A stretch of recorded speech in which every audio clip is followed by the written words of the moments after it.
يتحاصروا.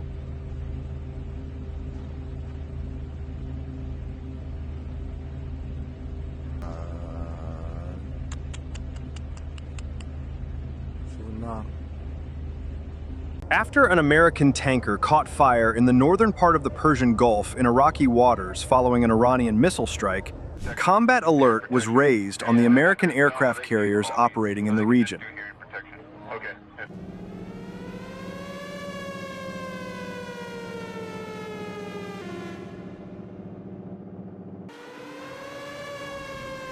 The response was immediate. Vertical launch cells opened on the escort ships, and Tomahawk cruise missiles began firing at Iranian targets, one after another, streaking off the decks and arcing toward the horizon.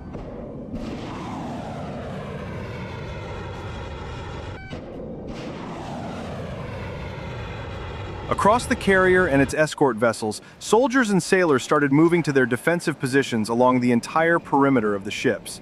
Weapons lockers were opened, equipment distributed, stations manned. Snipers set up their rifles on elevated platforms along the superstructure. On the lower deck of the carrier, Marines assembled and received a quick briefing. They were being sent to Allied bases in the Middle East and needed to be ready to move fast. Officers ran through the mission: transport method, destination, actions on arrival. The briefing lasted minutes.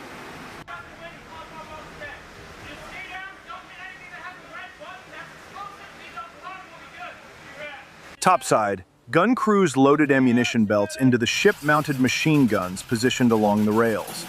The belts were fed through the receivers, charging handles pulled back, weapons made hot. Soldiers carrying shoulder-fired anti-aircraft missile systems climbed to the upper decks and took their positions, covering the sky from every angle. The entire horizon was under observation. Binoculars sweeping left to right, sniper scopes tracking anything that moved on the water or in the air.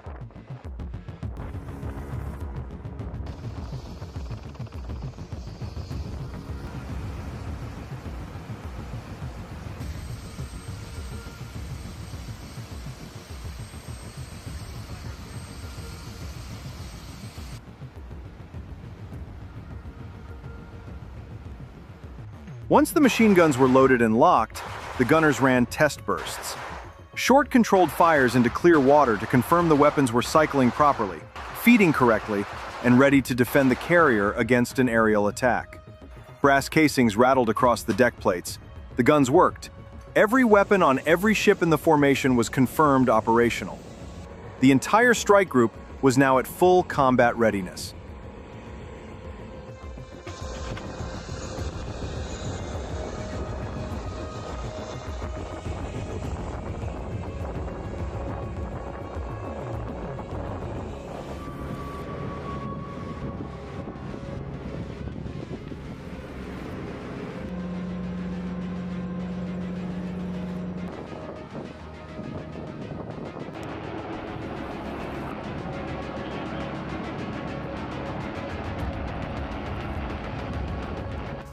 Below the flight deck, mechanics had been preparing the fighter aircraft.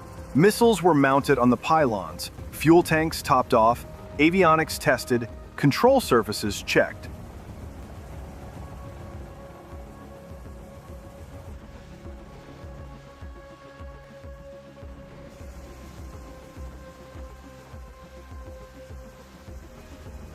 After a full inspection, the first aircraft rolled out, an AV-8B Harrier II.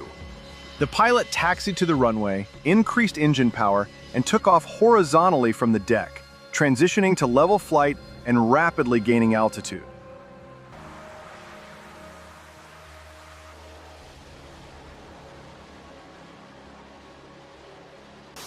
Behind the Harrier, A-18 Super Hornets began rolling onto the flight deck one after another. Each one hooked up to the catapult, ran up to full power, and launched off the bow. One after another, they climbed into the sky and turned toward their assigned sectors. The pilots had three objectives. First, intercept and destroy any incoming missiles that could be targeting the carrier group. Second, establish air superiority along the corridor that the Marines would use to reach Allied bases, ensuring safe passage for the transport aircraft. Third, strike enemy military installations, radar sites, missile launchers, command posts, anything that posed a threat to coalition forces in the area.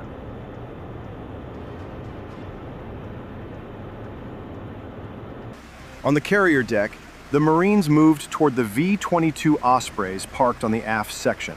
They filed up the rear ramps in single columns, took their seats, and strapped in.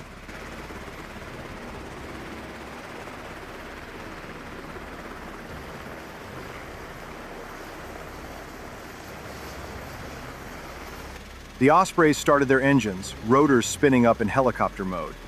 One by one, they lifted off the deck, rotors tilting forward as they gained speed, and headed out toward the Allied bases where the Marines would be stationed.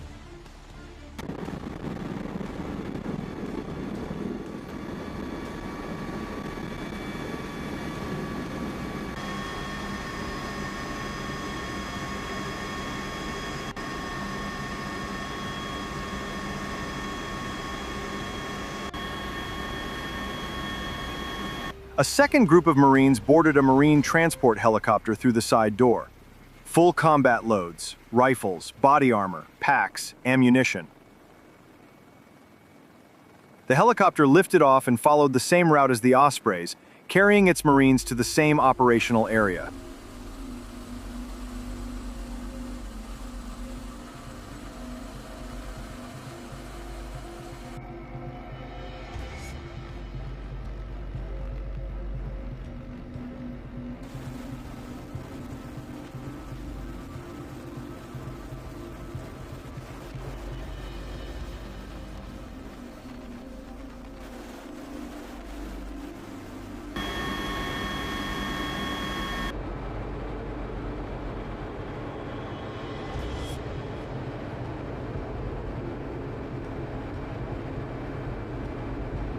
Meanwhile on the ship, the defensive preparations continued.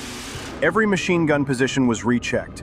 Anti-aircraft missile crews confirmed their systems were tracking and ready to fire.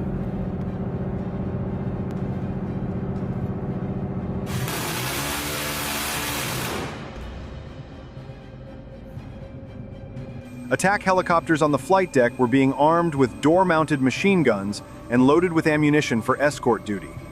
These helicopters would fly alongside the Ospreys and transport helicopters carrying the Marines, providing armed escort for the entire flight.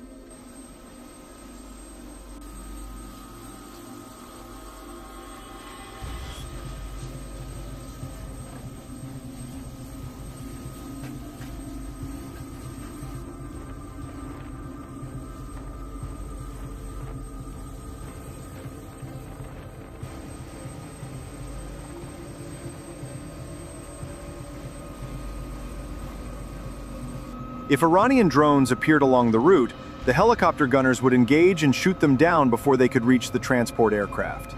The carrier group stayed on full alert, every weapon manned, every radar scanning, every aircraft either airborne or ready to launch.